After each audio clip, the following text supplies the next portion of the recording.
reading a book recently by a philosopher named James K.A. Smith, and the book is called How to Inhabit Time, and the question that he's asking in the book is, what does it look like to understand our cultural moment and our cultural context, not just based on our surroundings, but based on the actual time in which we're living in. Now we're in 2024, and wherever you're watching this from, you inhabit that space in a particular time, and you're part of a particular history of that place, where you live and where your kids go to school and where you work. Like, all of the spaces you inhabit, you're inhabiting at a particular time, and they're rooted in history. We're not just bots that are kind of birthed out of thin air without a history. And our cells, our embodied selves, are bodies with a history, with ancestry, with generations that have gone before. And so we live today not just like as a human being that was birthed in a vacuum, but as people in a particular place in a particular time. And his conviction is that Christians, those who follow Jesus, ought to pay close attention to the time in which they inhabit in order to properly understand how we should live. How do we inhabit that particular time? In chapter 29 of Jeremiah, we have some tips there, actually, that I believe are from God to the people to the Israelites in captivity in Babylon, about how to inhabit time that I think we can actually relate to the time in which we currently inhabit, particularly in 2024. And for me, I'm in Milton, Ontario. So I just want to be able to walk through some of those thoughts with you. And so in Jeremiah chapter 29, what we have here is we have a letter that is written by a revered prophet named Jeremiah to the people of Israel, but not just to all the people of Israel, to a specific group of people from Israel. At least this is who this part of the letter is really aimed at. And who this people are a group of people who were in Babylonian captivity, but living in Babylon, no longer living in Jerusalem. What had happened when the Babylonians under King Nebuchadnezzar forcibly kind of took over and conquered the land and sent Israel into exile.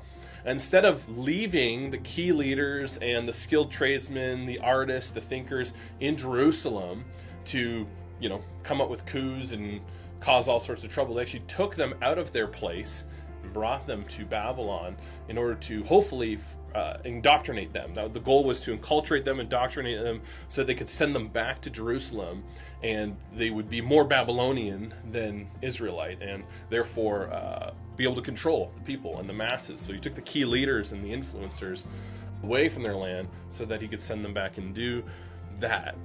And so in chapter 29 we get some ideas or thoughts that are from God through the prophet Jeremiah to how people should inhabit a time like that, where they feel like they're in a foreign land, where there's all sorts of different ideas that are being thrown at them, where the goal of those who are in power is not to influence them in the direction of God, Yahweh, or Jesus, but influence them in an entirely different direction, and particularly influence key leaders and key influencers in that generation so that they could lead kind of the masses of the community or the society in the direction that they would want. And so I just want to give you kind of three thoughts on that, and I hope it's of encouragement to you. Jeremiah essentially says three things to the Israelites. And in verse 4 to 6, what we see him say, it says this: the Lord of heaven's armies, the God of Israel, says to all of those he sent into exile to Babylon from Jerusalem, he says, build houses and settle down, plant gardens and eat from what they produce,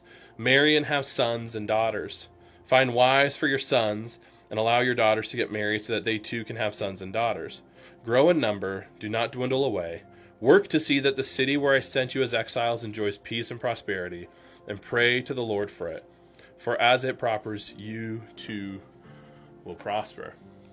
So essentially the advice, the wisdom that is from God through Jeremiah to the people in exile is not to run for the hills, not to come up with some sort of way to take over, was to actually settle down. Don't plan your exit. Don't be looking elsewhere. Start a family. Plant a garden. Eat from that garden. Be a good contributing member of that society and that community. Be a good citizen where you are. And have kids. And then have those kids have more kids. And live there. As though that's where you live. And he also says to pray for the prosperity of the city, actually contribute to the peace, the prosperity, the shalom of that place. And we find that difficult all the time when we feel like we don't belong somewhere. We feel like our mind is always on somewhere else, whether it's on a future, eschatological future for us as Christians, or it's another place we'd rather be. We treat the places that we inhabit often as temporary spaces. And God, speaking through Jeremiah, was at least encouraging the exiles then to not treat it like it's like you're in exile. Treat it like it's your home. And that is actually what I ask of you to do. So the first thing was to live and to settle in Babylon, and treat it like you're going to be there for a long time, and treat it like your home. The second piece of advice we find in verse 8 to 9, or at least this is an idea. It says, "For the Lord of heaven's armies, God of Israel, do not let the prophets among you, or those who claim to be able to predict the future by divination, deceive you. And don't pay any attention to the dreams that you're encouraging them to dream. They're prophesying lies to you and claiming my authority to do so. But do not send them. I, the Lord, affirm it." So the idea here is like, make a home, but don't assimilate your ideas, your understanding of what's true, your understanding of what's good. His encouragement is to remember what you were told in the past and hold on to that. We live in a place and a time where there's so many ideas that are vying for your attention, for my attention, for your kids' attention. And what we're invited to do is to settle down and treat where we are like it's a home, and build a home and a life and a family there.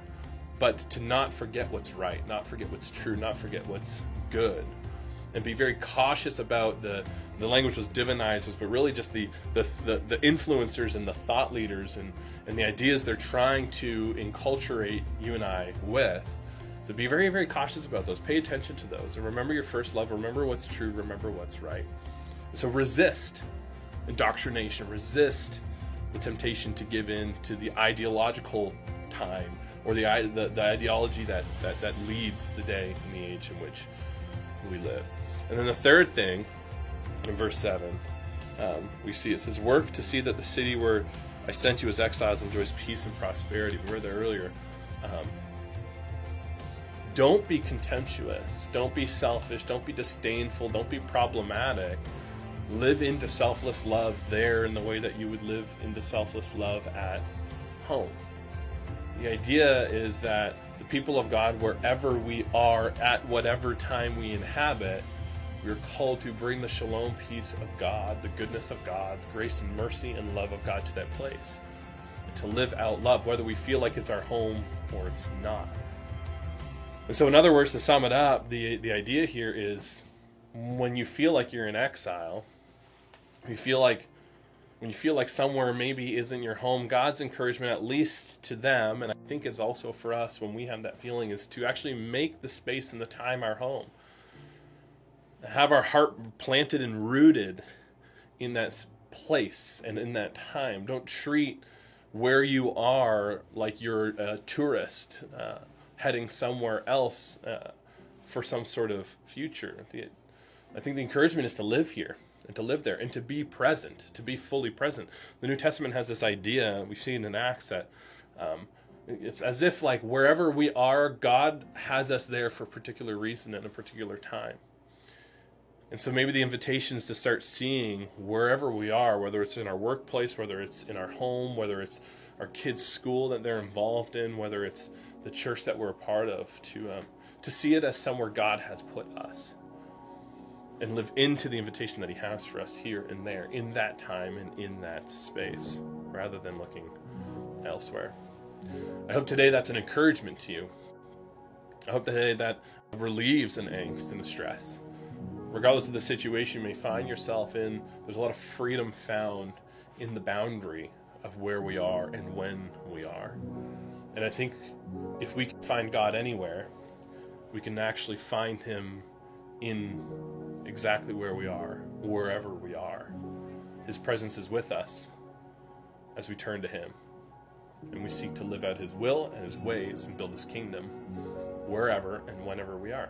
That's how we, as followers of Jesus, inhabit time.